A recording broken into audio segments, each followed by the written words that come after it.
What's up, everybody? Big Mike with Big Mike's Customs here. I wanted to make a short little video today.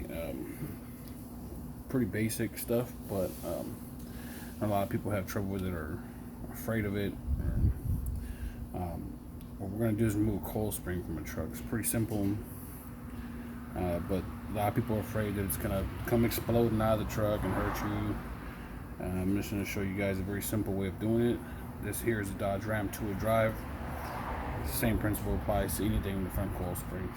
We're going to start off by the side we're working on. We want to go ahead and get it lifted as high as I got it pretty high. We do have the other 3 wheels on the ground, so we're going to work one side at a time. This is the easiest, safest way to do it with no special tools, floor jacks, jack stand. Okay, so I'm going to go ahead and put it down here. See if we can put that right there.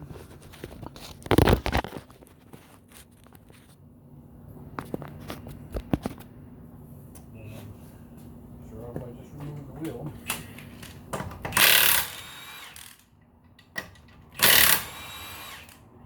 Take very long. Very simple.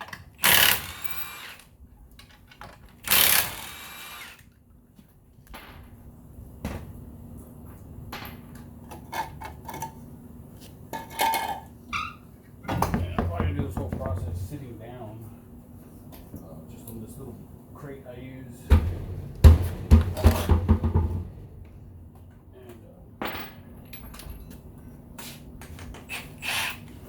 Remove the outer tie rod. Go ahead and separate that.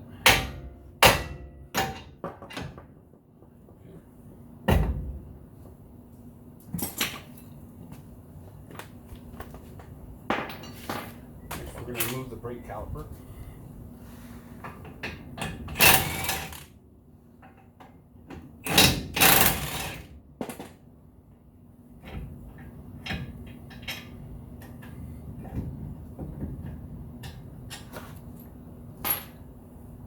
This is my first time posting a video, guys, but I've been seeing a lot of people recently struggling with this type of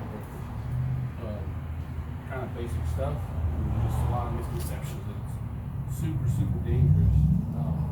I got here a caliper hanger that I just made. I don't know if you can see it, just a hook so I can hang the caliper. Some you just want to hang it out of the way. You don't want to let it hang on its own on the brake hose. Okay. Remove the brake rotor. Remove the cotter pin off the top ball joint. Somebody's been in here. Somebody replaced up the control arms and stuff. It's pretty good. Nice to work with a lot of new parts. It's still better than all the greasy stuff, but.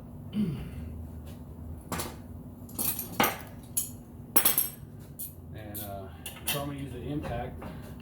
That's a Milwaukee half-inch drive impact. I'm going to have a 5.0 battery on there, and that's a great impact. I love it. I'll never use anything else brand-wise. I just love that brand. And so I got the top ball joint loose. I'm just going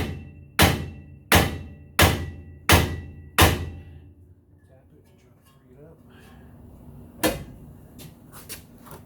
have to stand for that one.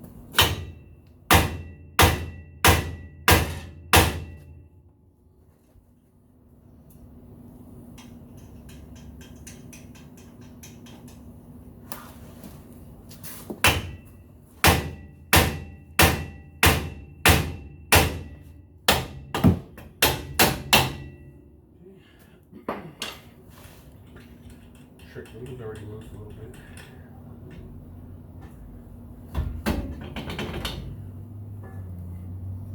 A lot of banging. Have a good hammer, and just be careful when you're swinging your hammer, or it's not to hit the body or anything. And this one has some kind of fun washer on there. Take that off.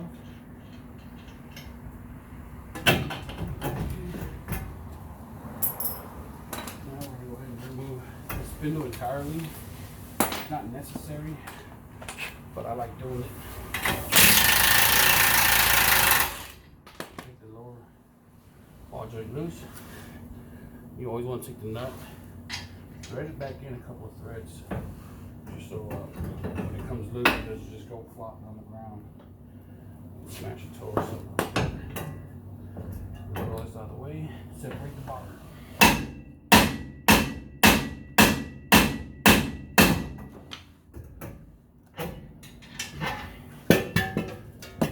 In case you're wondering, just to show you, when you separate, this is where we're striking. You don't want to hit the threads. Same thing with the top. We're hitting on the side, and that'll take it loose. And the same thing where the tie rod goes. On the side, you never want to hit the bolt directly. Move that to the side. Now this is the part where people start to get a little scared. But just take a floor jack. And you take that lower bolt from the ball joint. We're going to thread it in a little bit. And we're going to grab right there. We're going to take the jack, put it right underneath the lower ball joint. Remember, we have 3 wheels on the ground, so we have plenty of leverage to go ahead and we can push this ball joint up, the control arm up just a little bit. Let's go ahead and remove the sway bar link from the top or the bottom, depending on the model, or all together, sometimes depending on the car you're working on. But if it's an upper and lower control arm with a coil spring, same principle applies. Car, truck, don't matter. The goal today is to try to take the scary out of it, okay? Let you guys know it's a lot easier than it looks and less scary. Got that loose. You might pull the top bolt from the shock off. And yes, I am using electric tools, but this can easily be done the same way with hand tools. Okay. Now we're going to go ahead and pull the shock from the bottom bolt.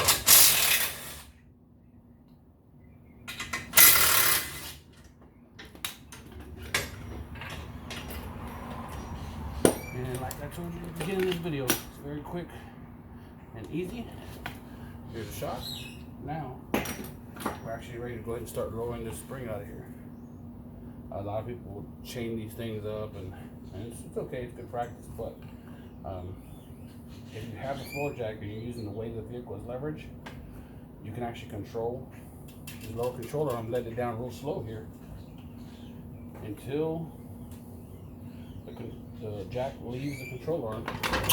Now look, I can actually pull the jack out, take one foot, push the control arm down, and look at that. No tension on it. Didn't come flying out of there. It was once the control arm opens up all the way, there's no more tension. But you're going to use your floor jack to control that, so it's not just flying open. Okay.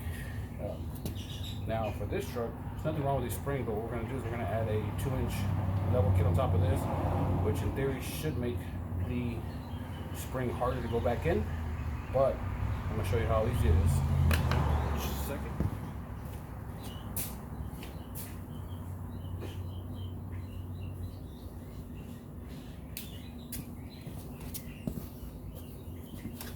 Okay.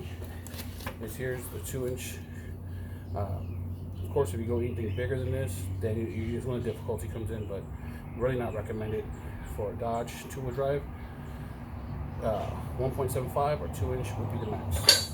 Okay, so we're gonna put this, just set it on top of the spring, take our foot, and I'm just sitting on a nice comfortable position, real low to my work. Go ahead and push the control arm down, slide it in.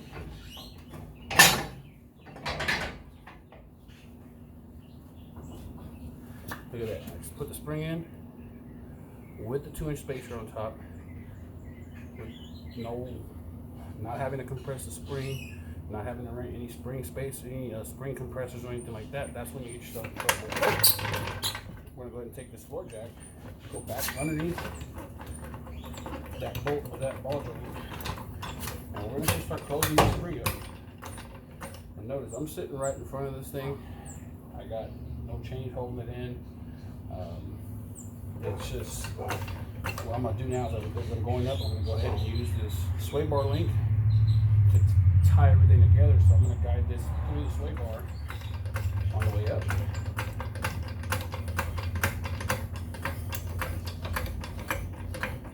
Okay, now we're up. Pull the compressor. Got the sway bar holder, the bushing, flat washer, and the nut.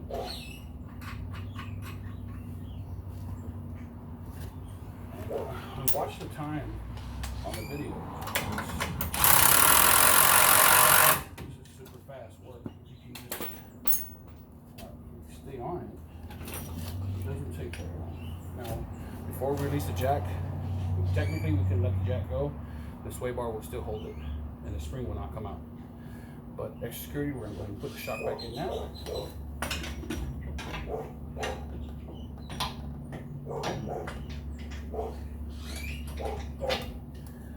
Again, this is a real-time video. Let everybody know how fast and safe it can be, as long as you know the proper steps and measures to take. But I find once I start using coil spring clamps and compressors and stuff, it just makes the job a lot harder. And go ahead and tighten the bottom bolt.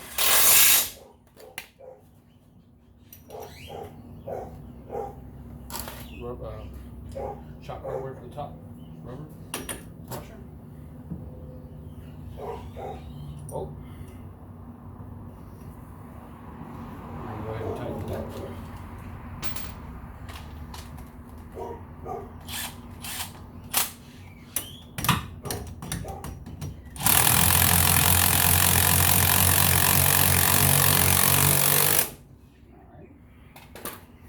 Look at this, folks. Jack all the way, springs in, shocks in, level kits in. Spindle's going back.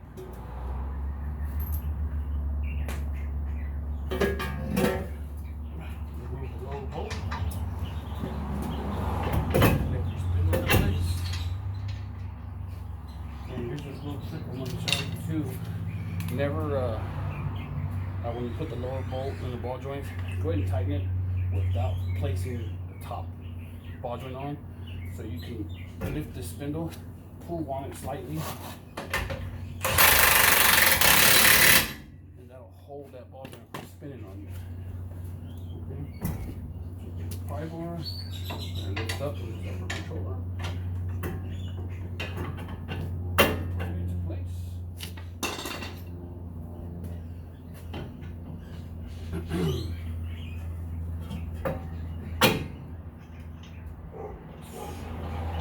Hard work back on.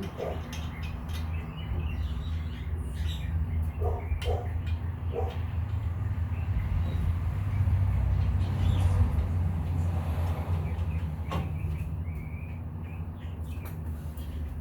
ahead and tighten that upper bolt right now.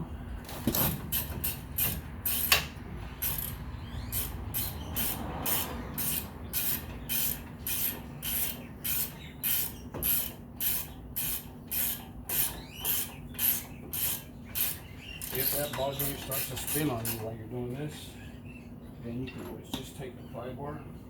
This one is not, but give you a little tip if it's not. Take the pry bar and find a spot to push down on the upper control arm, and that'll help you run that lower bolt in.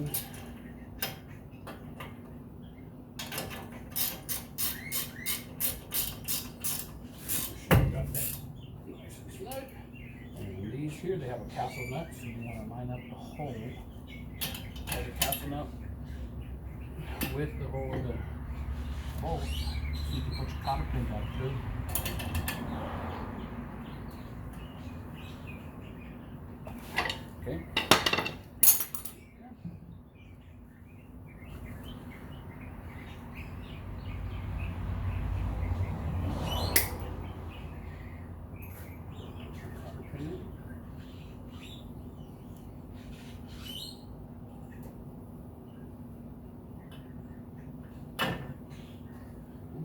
turning that over. I always recommend putting the brake rotor on the caliper before you put the tie rod in, because it lets you turn this so you can get to the bolts for the caliper. Get it that way. Check the caliper. These are the hooks I use. I just make these up here in the shop to hang my calipers so they're not hanging on the hose. Install the caliper.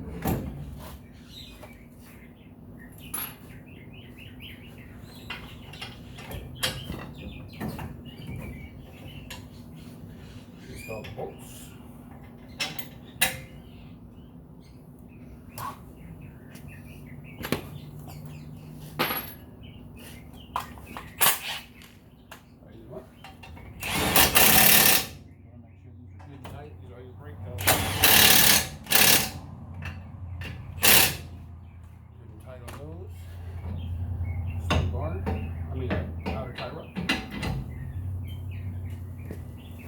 And I do find with these outer tie rods, you do have to go ahead and take your pry bar, jam it in one of the spring loops, and push down to sort of hold that spinning.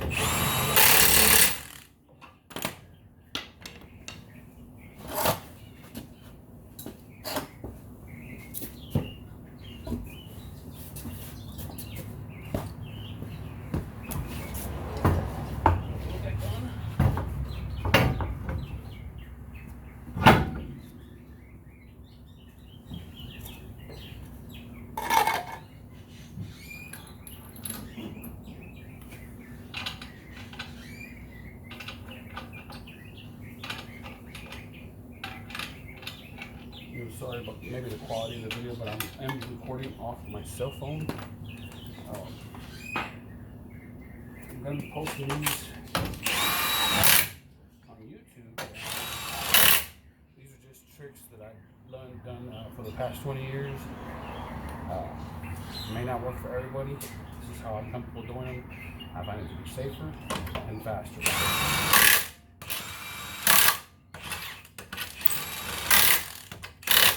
We got 18 minutes on the clock. We removed the coil spring, spindle, brake calipers, and installed a level kit. And I've already done the other side, so this thing is ready to go to the alignment shop. And after that, picked up. We got 18 minutes on the clock. I hope that helped you, everybody out there. Everybody thinks that removing coil springs is dangerous. This same procedure will apply for any cars, trucks that have upper and lower control arms and a coil spring. Always work one side at a time, and keep just the wheel you're working on in the air, the other 3 wheels on the ground. This will help you with leverage when you're using your floor jack to compress the coil spring back in. If you like the video, like it, share it, and if you have any comments or anything that you would like help on, something I could make a video of, then please put it right in the comments, and we'll try to keep some videos posted. I hope this helps everybody out. My name is Big Mike with Big Mike's Customs from San Antonio, Texas. Thank you.